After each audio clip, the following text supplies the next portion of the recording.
Daily Dose, Part 2. Phil Stutz, Robert Cochran, PhD, Susan Scarlett, first follower. Let's dive into the different chapters of radical acceptance. The first one being no judgment, the second one being where we are right now. You You have have to to find find something positive, positive. positive. Mhm. That's an exercise right there, right? I mean, because I mean, you're generally, at least outwardly, and I think I know you well enough to say that that's in your heart to be a positive person. You seem to have that energy about yourself. I get told the same thing. I almost said accused of the same thing. No, no, no. But it's funny. That's a judgment, and I know it's like the judgment of other Ryan people. said there were no mistakes. Right. And I remember back in high school, like I remember, people nicknamed me Smiley. And it's like, and it's like people didn't quite know what to do. I had a girlfriend who called me Joyous Bob once. She's like, everything's just so happy with you, Joyous Bob. Oh my gosh. Awesome. Okay, so you have to find something positive. That's a challenge sometimes. It is. There's, yes.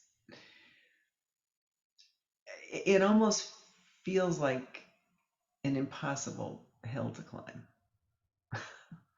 You know what makes it impossible? Us, right?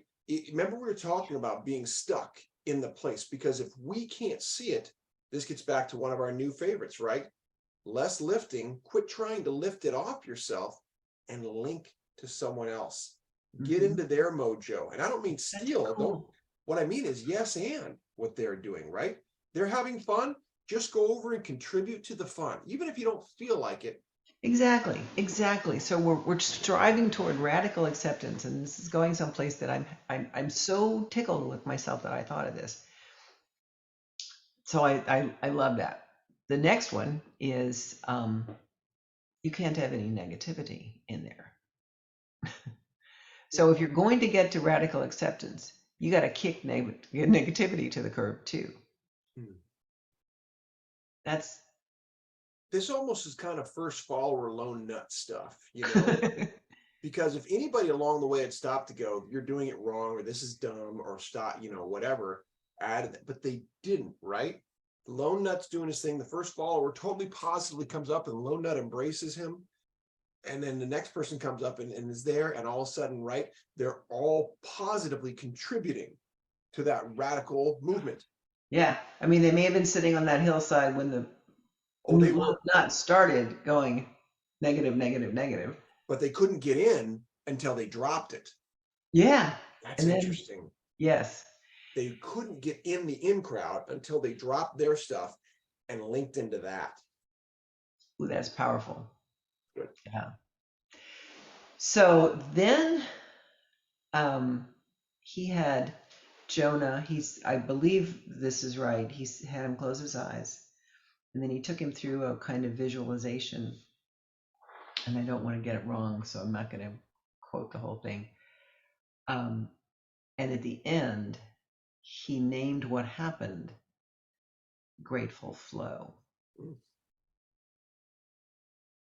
And it dawned on me that experience, step by step, ending with grateful flow, is what happens to us when we play What's Not Wrong with Your Life. Yeah. Yeah. You play that game and you start off at some superficial level and you play it long enough, you discover a lot of gratitude. Yeah. And what a lovely coupling of words, grateful flow. I just really, flow as a concept is one of my favorites. You know how I attribute that to play and integrate those into everything we do as a state of mind, a state of being, kind of a supreme way of living, something to strive for and accept when it comes, and then be grateful for it. That Mm. that fits humility, that fits kindness, acceptance, that fits the Mhm. communal aspect of it, that it was never about me. Yeah, I love that Mhm. grateful flow. Very nicely done. Right into back to a yak standard.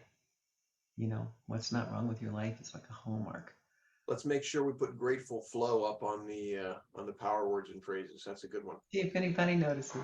So we'll see you on the next daily dose.